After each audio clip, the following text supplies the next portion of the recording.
everybody, my name is Karen Weinman. Thank you for joining me and interacting with this talk. I'd like to introduce myself and talk a little bit about what I do in my background and to touch on some delicious topics and hopefully on the way get you to think a little bit more about what you're made up of.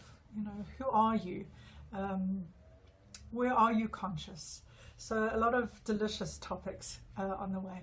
So first of all, I call myself an energy therapist. I'm also a teacher. I facilitate groups, and basically I suppose I facilitate people to transform their lives, to find out where they're blocked, to find out why, and to find ways to bring more consciousness into their everyday living. And I offer tools and skills and community. Very often they don't have anyone to talk about and talk to about it, and then we can connect, but also with groups. It's being with like-minded people who understand, who've also been lost and are trying to find their way. So I've talked about consciousness in quite a few places. You know, finding consciousness within us, the consciousness in the group. What is consciousness? In the Oxford Dictionary, consciousness is about awareness. It also says it's person's thoughts and feelings as a whole. We often talk of the word holistic. Consciousness is holistic on so many layers. It's not just our physical. We are conscious emotionally, mentally, spiritually. In fact, we use the word consciousness for the universe. Many people will use consciousness as something out there that glues us all together that they wish to connect with and wish that they had inside them. And hopefully we'll offer methods for you to do that. So I don't know if you've heard the joke. How many therapists does it take to change a light bulb? It only takes one, but the light bulb has to want to change, which of course is always crucial to any process, to any growth, to any shifting of awareness. We have to want to change, and just that little step will invite life to start interacting with us and showing ways of being. So let's look at consciousness. What does that mean in our lives? You know, what is it about changing? I mean, unfortunately for most of us, we live in an unconscious state. We live with patterns that we're so unaware of. It's like chasing our tails. We go around and around and around. And it really has to take something to shake us up. So either we get very ill, or our body gets sick, or we have pain, and we get that pain over and over again. We might try and make it go away with a painkiller. We might take all kinds of medication. Not that there's anything wrong with medication, but for some of us we find it keeps repeating. Our body starts to talk really loudly to us. And usually at that point I start to have people walking through my front door. Or it happens on other levels. So we have relationships that we repeat over and over and over and over again. We start to notice that there is a theme that is running through all of them. What is that about?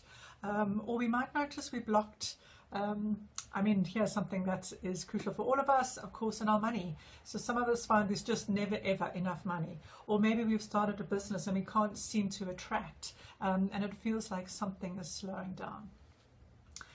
Very often I will get people coming in and saying, I just feel like I'm sabotaging myself. Every time I get somewhere successful, it falls apart.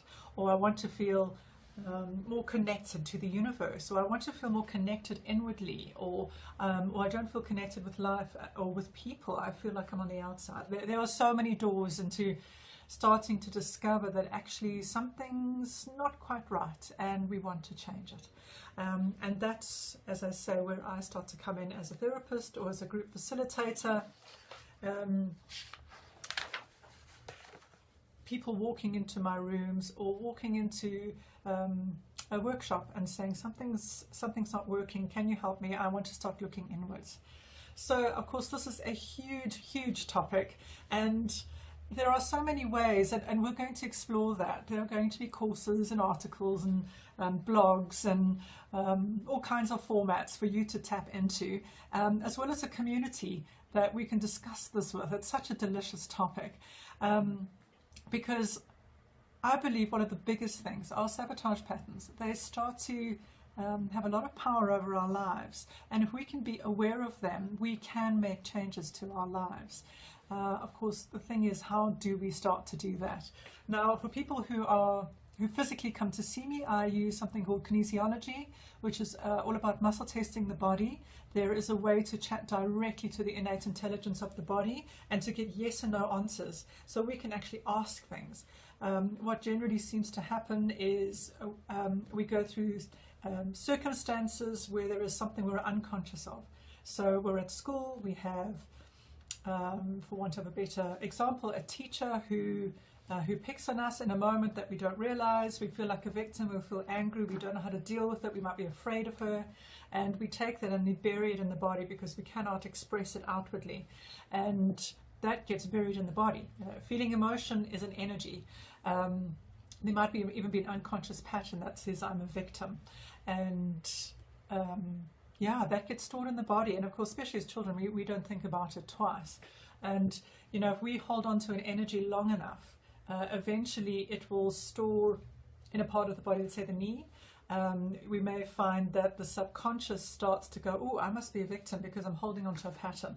When we hold on to a pattern long enough, it starts to become a reality. And after a while, the body starts to go, well, this must be true. We must be a victim. And so we start to manifest. You know, we're such powerful beings that we will buy into a pattern and think it's true. Because our subconsciouses are quite naive. It'll believe anything we tell it over and over again, whether we're telling ourselves that out loud or whether it's just sitting in the body circling around. And so in sessions, one-on-one or in groups, we start to talk about the things that have happened, just to take a moment to be aware of, what happened in that moment with the teacher? How old was I? What are the details? Am I a victim? Am I being a victim in my relationships? Of course, I'm just using victimhood as an example. It shows up in many ways. So maybe that we're not deserving, that we will block relationships because they're not happy things. We've seen our parents go through trouble, all kinds of things. And once we understand what these patterns are, we can then release them, because it's all energy at the end of the day. And that's where energy anatomy comes in. I can show you ways of using energy to release these energy blockages in our system so that our bodies can heal, so our minds can release patterns. And we can't bring them back unless we go back in time and recreate a situation, which is not possible. And so we release these patterns and we start to look at things in a very different way.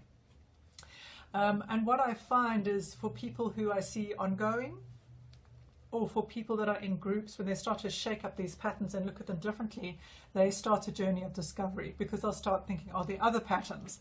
What else has happened in my life? Where else could I learn something? Where else could I change?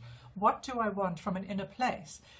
Is there more love I'm wanting in my life? All right, if I want to love myself, I could start with affirmations. I could start behaving in a different way. It takes the lid off, Pandora's lid, I suppose, but of good things. And we start to question. I think that's a really important thing. We start to question instead of being stuck in a pattern that hasn't worked for us for probably most of our lives. And of course, what happens is, as we become more and more conscious, we become aware of what is around us, and we start to question what we're manifesting. Do we want to manifest something different? If it is something different, what is it that we do want? And then, of course, how do we manifest? How do we go about that? How do we tap into the power of our mind to create what we want? And how do we manifest from a place that is true within us, and not just something that comes from the outside about how we should be? So as you can hear, it brings up a lot of delicious points. And yes, that's what we're going to explore. And what I often find is for people that they're with people that are reflecting the same kind of patterning.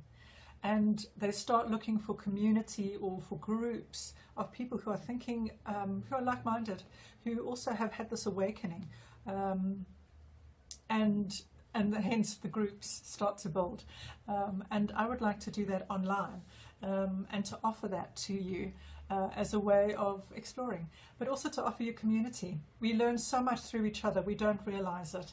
And that brings me to a quote that I'd like to read out to leave with you. It's from Rhondas, and it says, "We are all affecting the world every moment, whether we mean to or not. Our actions and state of mind matter because we are so deeply interconnected with one another. Working on our own consciousness is the most important thing that we are doing at any moment, and being love is the supreme creative act." So I hope I have given you something to think about. I would ask if that appeals to you, or you'd like to comment or voice your point of view. You can find me on Facebook under Karen Weinman, or you can go to Pathways to Mastery, which is my Twitter address. That's @Pathways to Mastery, or pathwaystoinnerwisdom.com is my site. And I look forward to hearing your thoughts on this topic. Take care and dare to be conscious.